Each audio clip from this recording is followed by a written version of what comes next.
¿Qué tal? ¿Cómo están amigos y amigas de esta comunidad? Como siempre un gusto, como siempre un placer que nos acompañen. Morena está en el poder presidencial, tiene control de la Cámara de Diputados, de la Cámara de Senadores, prácticamente también es un hecho, y cuenta hoy por hoy con esta hegemonía popular que desde hace muchos años, pero muchos, muchos años, no se veía en México. Incluso siempre ha existido, y sobre todo en los últimos días, este debate, qué tanto es similar o no es similar a la hegemonía que mantuvo el PRI, con una diferencia sustancial que es el voto popular a través del mismo.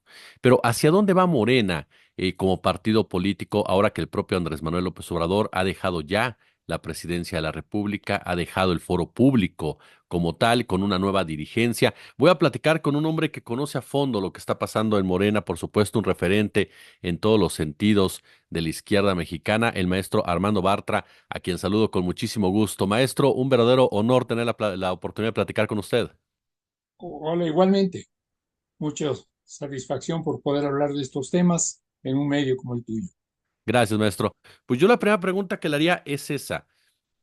¿Hacia dónde va Morena como partido político, teniendo a final de cuentas esta hegemonía popular, la presidencia de la República, la Cámara de Diputados, Cámara de Senadores, con la posibilidad de cambiar el rostro de este país de fondo en realidad, y con una serie de reformas que han comenzado ya a aprobarse, entre ellas, por supuesto, la eléctrica, antes que ella, obviamente, la judicial, viene la electoral y demás? Sí, bueno, lo primero que habría que decir es que esta que tú llamas hegemonía sería en un sentido estricto el que las ideas que difunde un partido, en este caso el partido Morena, o un gobierno, en el caso del gobierno de Morena, a través de Andrés Manuel López Obrador y ahora de Claudia Sheinbaum, las ideas que inspiran este partido y este proyecto se hayan vuelto sentido común, se hayan vuelto consenso. Entonces, hegemonía sería, digamos, para ponerlo en términos más directos, más claros, consenso.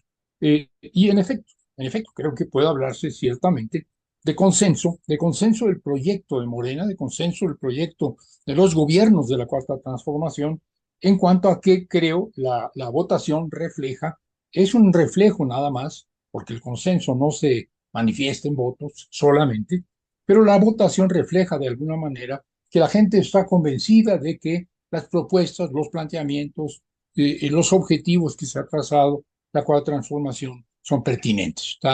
Hay convicción en cuanto a ello, hay consenso en cuanto a ello. Y en ese sentido, sí, hoy creo que puede decirse que la cuarta transformación es hegemónica. Una de sus expresiones es un porcentaje de votos en la segunda elección presidencial que se gana por parte de Morena, mayor todavía que en el primero en porcentaje y mayor en 6 millones de votos de mexicanas y mexicanos en un segundo periodo, lo cual es muy significativo. Ciertamente, entonces, el llamado proyecto de la Cuarta Transformación, llamado hace 6 años, creo que hace 6 años podíamos hablar de la llamada Cuarta Transformación, podíamos decir la Cuarta Transformación con comillas. Hoy tendríamos que decir, no, señores, la Cuarta Transformación es la transformación, la gran transformación del siglo XXI, equivalente en dimensiones, en importancia histórica a la independencia, a la reforma, a la revolución. La primera, la segunda y la tercera grandes transformaciones. Estamos pues iniciando apenas una cuarta transformación, y Morena es el partido, porque esto se consigue, la acción política a través de partidos, en un sistema como el nuestro, en un sistema democrático electoral, de pluralidad de partidos, de pluralidad de ofertas, se consigue mediante la acción de un partido. Por esto, desde hace ya un buen rato, desde el 14, Morena se constituyó como partido porque quería que la cuarta transformación transcurriera de manera pacífica a través del voto. Esto ya ocurrió, esto sigue siendo así, y entonces Morena es destino. Morena ha logrado todo lo que tú dijiste desde arranque. Morena ha logrado en una primera elección con un candidato triunfador por parte de Morena, una derrota contundente. Las anteriores elecciones en las que había participado el candidato de la izquierda, Andrés Manuel López Obrador, la del 6 y la del 12, muchos pensamos que López Obrador hubiera tenido la mayoría de votos, pero no una mayoría tan contundente, una mayoría relativamente menor. Y esto facilitaba en el viejo régimen la manipulación de los resultados de una forma u de otra.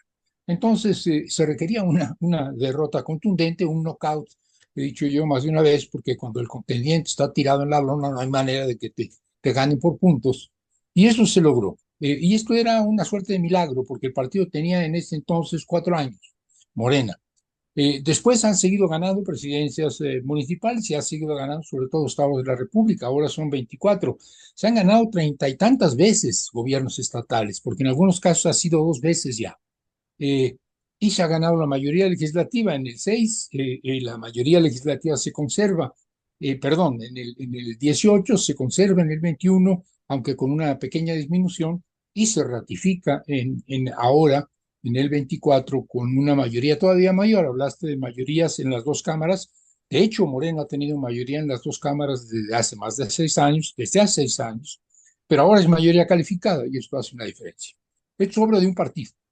Ahora bien, el reto de un partido no es ganar elecciones y por lo tanto gobernar, llegar al gobierno, quiero decir. El reto de Morena, me parece a mí, es gobernar. Y es un partido para ganar elecciones, un partido para llevar a sus candidatos a la presidencia, para ganar, llevar a sus candidatos al legislativo, para llevar a sus candidatos a los gobiernos estatales y municipales. Ahora tiene que ser un partido para gobernar y esto no lo está haciendo todavía Morena. No es fácil.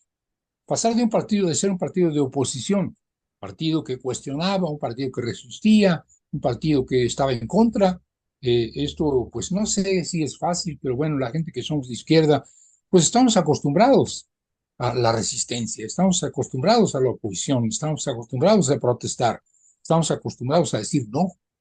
Eh, y esto tenía que transformarse mediante un proceso, y en este proceso se ganó una elección y se vuelve a ganar una elección, y ahora ya no basta con resistir.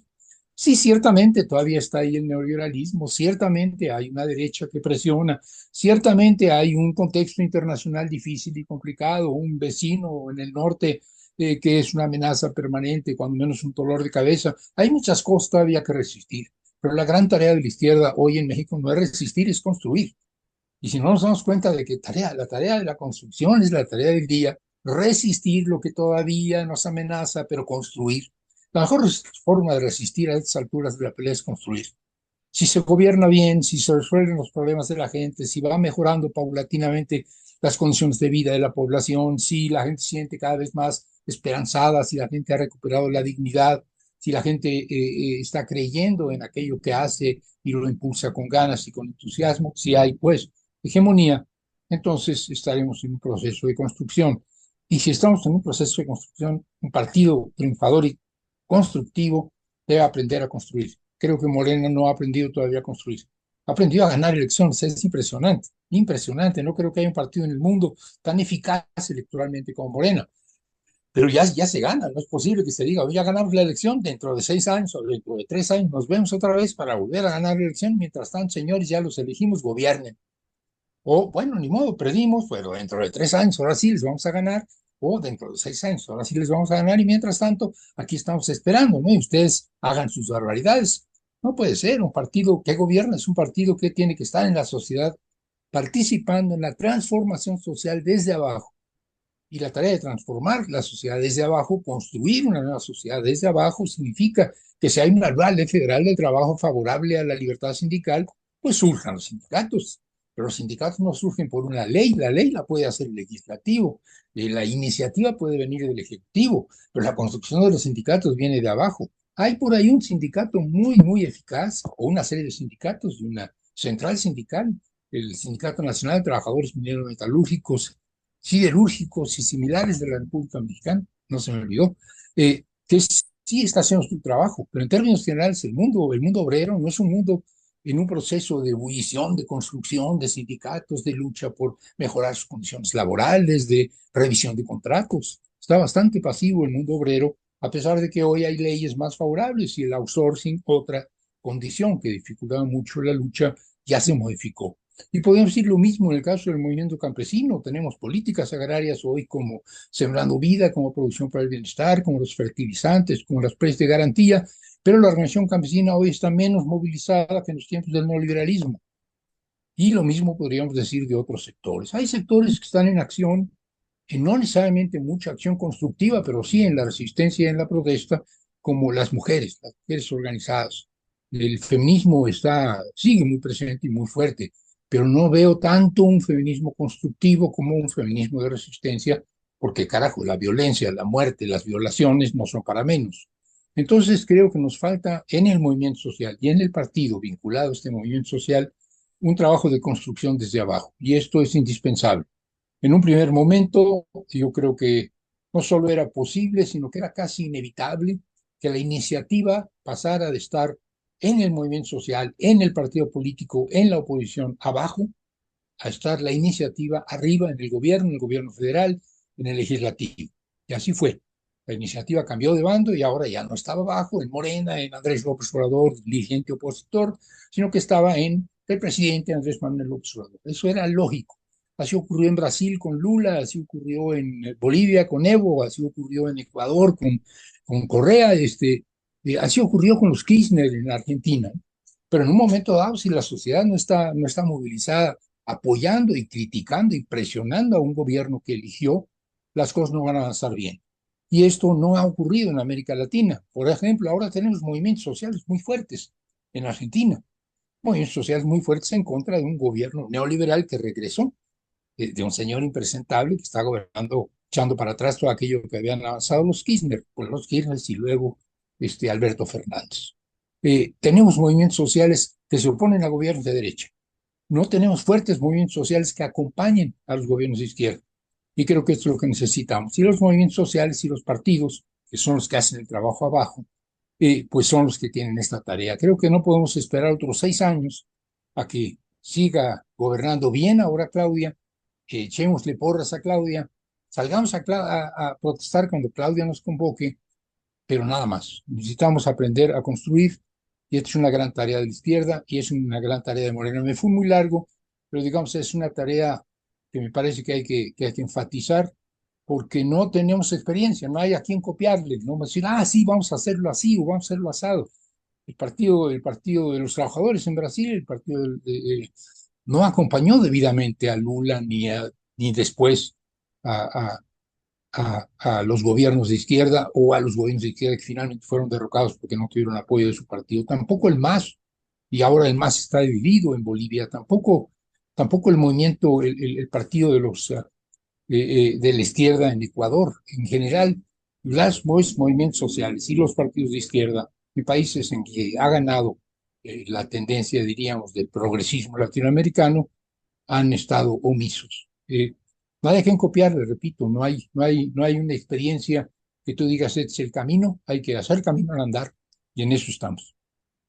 ¿Qué tan fuerte es esta unidad de Morena? Ser un partido tan grande, con diferentes liderazgos.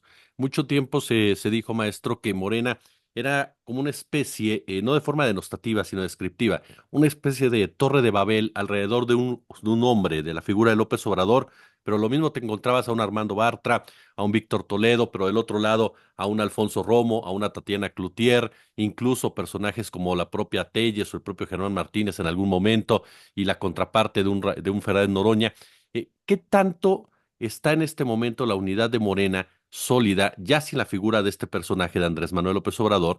¿Y qué tanto estas nuevas generaciones que están al frente del partido oficialmente son forjados en el obradorismo como tal y ya no traen la herencia priista o la herencia de otros partidos políticos? Sí, yo creo que eh, la pregunta de ahora que volvió a ganar Morena y que ganó apabullante y que va a gobernar de nuevo otros 6 años ahora con Claudia, pero va a empezar la división dentro de Morena. Esa fue la primera pregunta que me hizo algún periodista por ahí. Le dije, oye, por favor, la que se va a dividir es la derecha, evidentemente. Y esto fue lo que ocurrió. La izquierda fue muy unida a esta elección, extremadamente unida.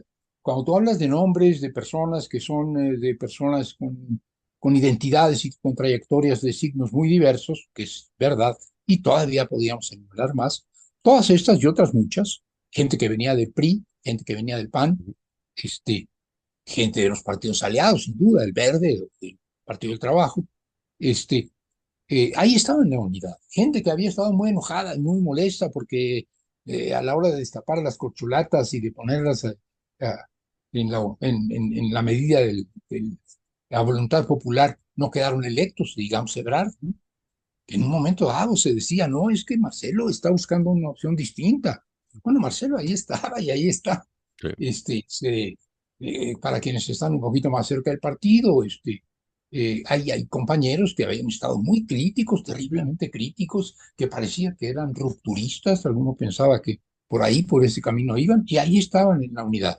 Eh, esta unidad es pues bastante sólida, tan sólida que permitió ganar esta elección de manera abrumadora. Hay diversidad, sí hay diversidad, pero creo yo, y esto es, no sé cómo transmitirlo, que esta diversidad no es una diversidad que se pueda identificar por la trayectoria de tales y cuales personas, ¿no? Bueno, excluyendo a Lili Telles y cosas así que son errores cometidos por designar o aceptar que fueran candidatos de Morena, gentes que nunca lo debieron haber sido. Pero en términos generales, la diversidad ideológica y de trayectorias y hasta de discurso, yo creo que hay una gran consistencia en el discurso de Morena. No creo que sea un discurso construido colectivamente, es un discurso muy, muy construido por Andrés Manuel, ni modo. Volvemos a lo mismo, es una figura demasiado importante, pero es un discurso construido. La gente sabe lo que hay que decir, sabe cuáles son las respuestas, sabe por qué hay que reformar el Poder Judicial, de qué manera hay que hacerlo, cómo es que hay que democratizarlo, por qué es importante ahora una nueva ley para considerar como empresas de Estado a las de la luz y a las del petróleo, porque entonces no van a tener que... Todo esto es muy consistente ya, que las cosas hay que hacerlas sin violencia, es un consenso, que las cosas hay que hacerlas democráticamente, que se puede ganar y se puede perder en las elecciones y que hay que reconocerlo, que no se van en las dictaduras. Una cantidad enorme de ideas y de visiones de futuro absolutamente compartidas. Creo que en ese sentido, en torno a esto, hay unidad. Las divisiones surgen, no por eso, las divisiones surgen, perdón, pero así es, a la hora de designar candidatos. ¿Y eso por qué? Caramba, porque si es un partido electoral, pues ¿cuáles van a ser los pleitos de un partido electoral? Pues ¿quién van a ser los candidatos? ¿Cuáles otros pleitos? ¿Los pleitos sobre el destino del país? No, eso lo deciden los gobernantes. ¿Qué es lo que vamos a hacer frente al tema de que la derecha sale a la calle? Pues a ver qué dice el observador, ¿no? Pues hay que salir a la calle. Ah, bueno, ahí vamos. ¿Por qué nos vamos a pelear? No, pues nos vamos a pelear porque pues estamos metiendo a un candidato de un partido aliado cuando debiera ser un candidato propio y porque estamos metiendo a uno del PT aquí y estamos pagando cuotas y además este cuate que viene para el municipio, si es un chapulín, si estaba en el PRI. Estos son los pleitos y las divisiones. No digo que sean las importantes, pero son los reales. ¿Por qué? Porque lo que estamos haciendo es ganar elecciones. Oye, pero ¿por qué nos aliamos con gente tan derechista? Digo, porque no hay de otra. ¿Por qué candidatamos a un panista para el municipio de Mérida, de Yucatán? Pues porque pensábamos que podía ganar, habiendo sido panista y a pesar de ello, ¿y por qué ahora está en el deporte? Bueno, pues porque es un aliado y entonces esto no siempre se entiende. Hay posiciones más fundamentalistas, de puristas, y hay posiciones más pragmáticas, utilitarias, y en torno a esto se generan tensiones. Son tensiones que se van a superar no porque ahora sí nos vamos a votar muy bien y vamos a elegir muy bien los candidatos y todo el mundo va a ser muy consecuente y va a aceptar lo que decidan las encuestas, sino lo vamos a resolver el día en que los problemas que nos dividan, si es que nos dividen, sean grandes problemas.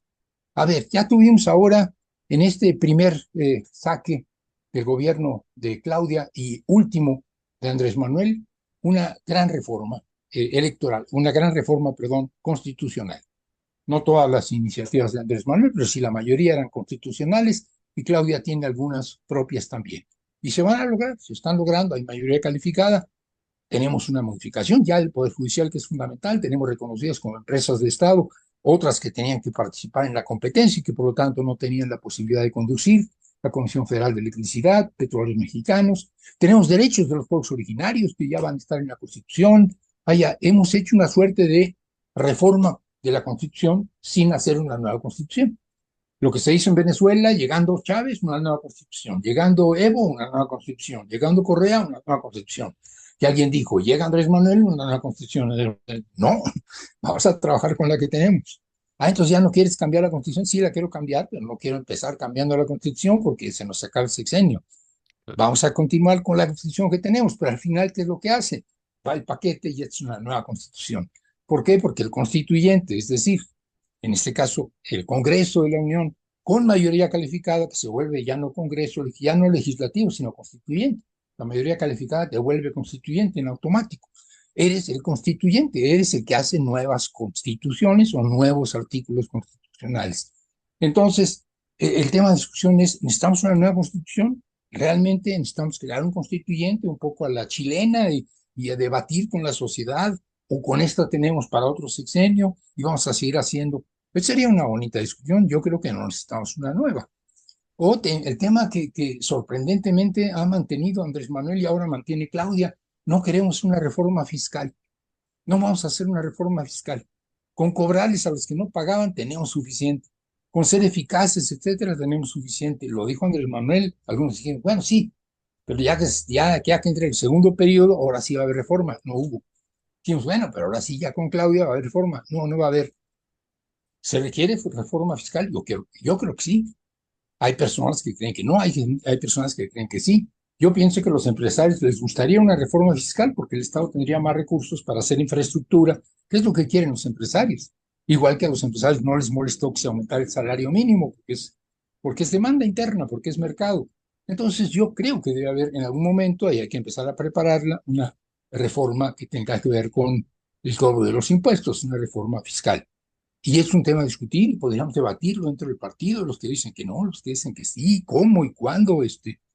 Algunos pensarán dentro del partido que lo que hay que hacer es romper de plano con Israel y su gobierno, porque son genocidas. Otros piensan que no, que lo que hay que hacer es manejar la diplomacia. Si estos temas fueran los que nos tuvieran peleados, o no peleados, pero sí confrontados y polémicos, pues qué bueno, qué bueno.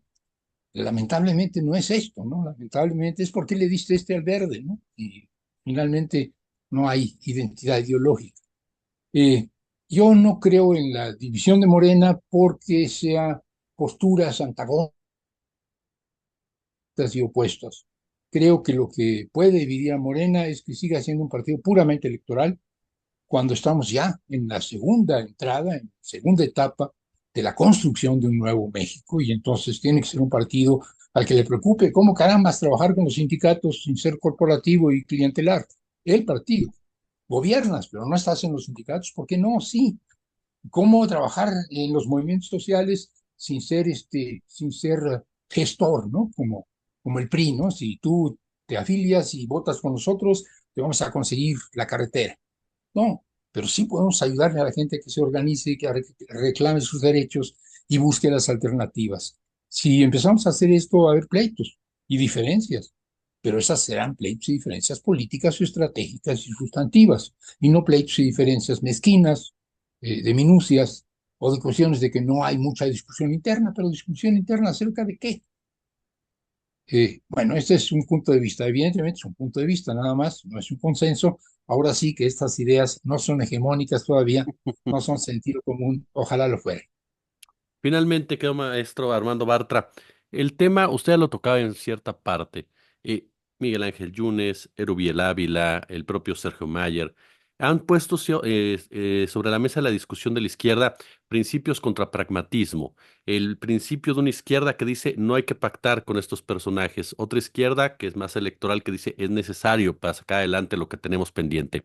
¿Cuántas veces seremos testigos de este tipo de diferencias al momento ya de gobernar cuando queda claro que la oposición partidista de Morena pues no existe, en realidad está completamente noqueada? Claro. Sí, ese es un problema, ¿no? Si tuviéramos oposición, algunos de los que ahora están con Morena estarían en la oposición, lo cual no sería nada malo.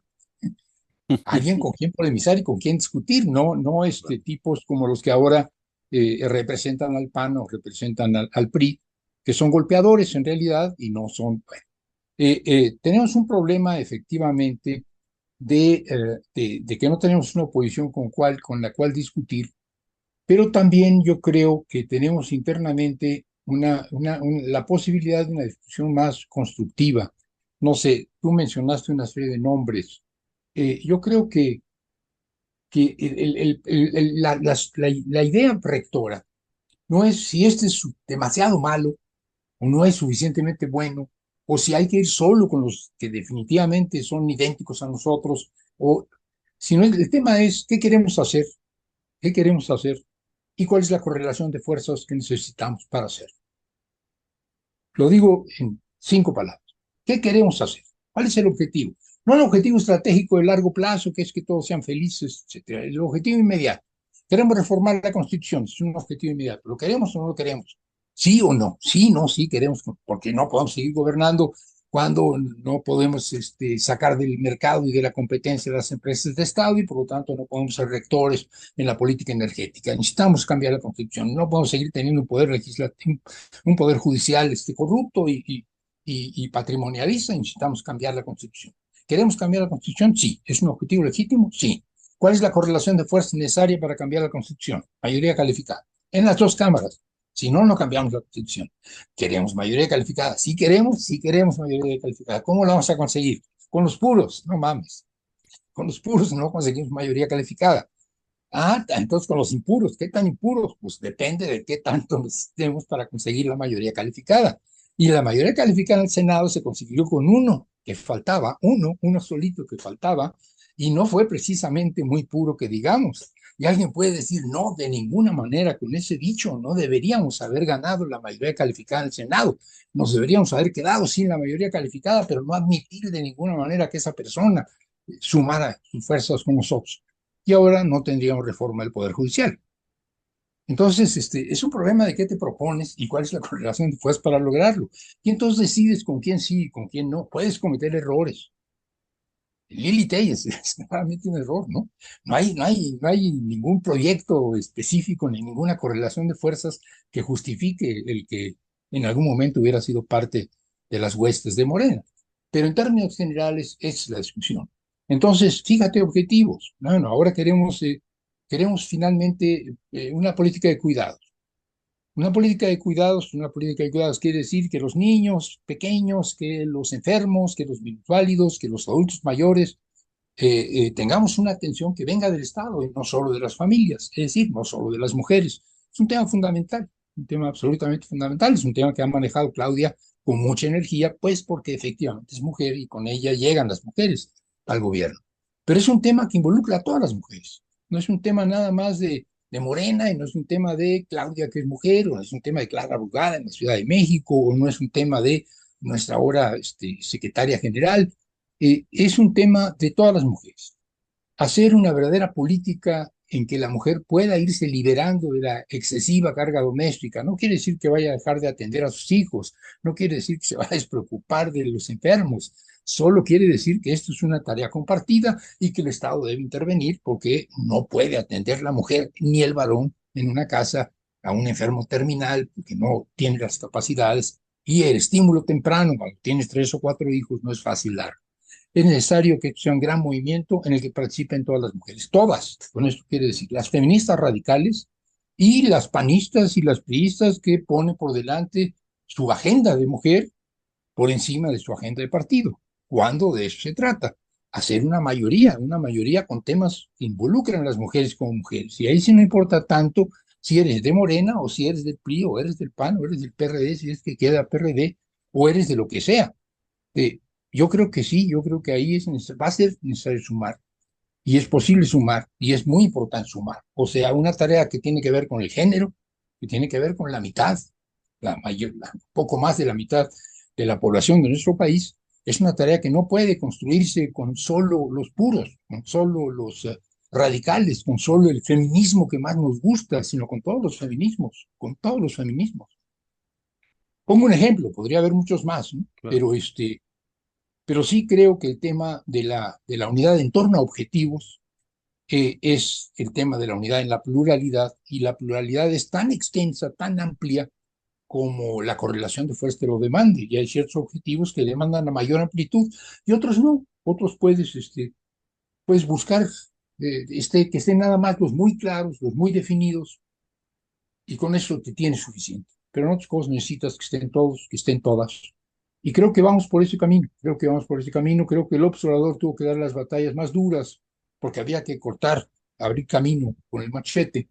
Creo que Claudia la debe tener más tranquila en la medida en que las derechas se den cuenta, los intereses fácticos, se den cuenta de que el pleito constante no gana, no sirve para nada, que tratar de defender a toda costa contra una reforma al Poder Judicial es absurdo, que finalmente se va a reformar, mejor participar, quitarle las partes más filosas si a ti te parece que están mal, que finalmente, creo yo, los intereses reales, los intereses empresarios grandes, los intereses de las transnacionales que están aquí, los intereses de ciertos sectores, van a encontrar que la negociación es la mejor opción y que no van a poder echar para atrás la cuarta transformación, entonces mejor sumarse a ella.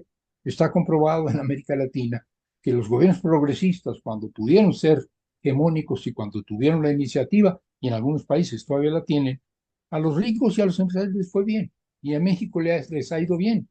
Entonces podríamos tener una derecha constructiva también, si entendemos que posiblemente los empresarios, las transnacionales van a apostar más a los conservadores que a los progresistas, sin necesidad de pleitos como los que hemos tenido últimamente. Yo esperaría que esto sea el primer momento y este sea el intento de echar para abajo primero una candidatura, después una elección y ahora la tersura de la transición, pero creo que una vez que la transición haya transcurrido, y serán unas semanas más, se van a empezar a poner sensatos. No porque se vuelvan sensatos, sino porque sus intereses, los intereses económicos, los intereses políticos de los sectores conservadores se van a defender de mejor manera, con sensatez y no con confrontación. Ojalá que así fuera. Si así fuera, Morena también va a poder ser más discutivo, más, digamos, más debatidor, porque cuando tú tienes una oposición cerrada, pues lo que haces es buscar una aplanadora, pero cuando tienes una oposición más sensata, pues lo que buscas es debatir.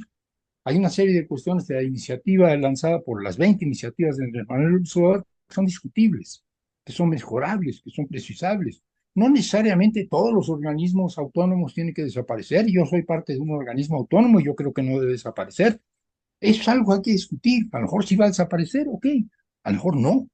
Se puede discutir internamente, claro que se puede discutir, es momento de discutirlo. No necesitamos aplanadoras en todos los sentidos de la palabra porque somos hegemónicos, pero mientras se siga habiendo una oposición colérica que te pone la zancadilla, pues vas a tener que recurrir a la aplanadora, lo cual es muy malo, es indeseable. Esta no es la democracia que uno quiere, ¿no? Uno quisiera el que se apoya, el que resiste, te fortalece, ¿no? Decía Reyes Heroles, y tenía razón. Terminamos con una cita de Reyes Heroles, está muy bien. No, no todo es morena en esta vida. Maestro Armando Bartra, de verdad que ha sido un verdadero placer escucharlo y aprender de usted aquí en nuestra comunidad. No, gracias a ti, a la entrevista y a la posibilidad de hablar de estos temas.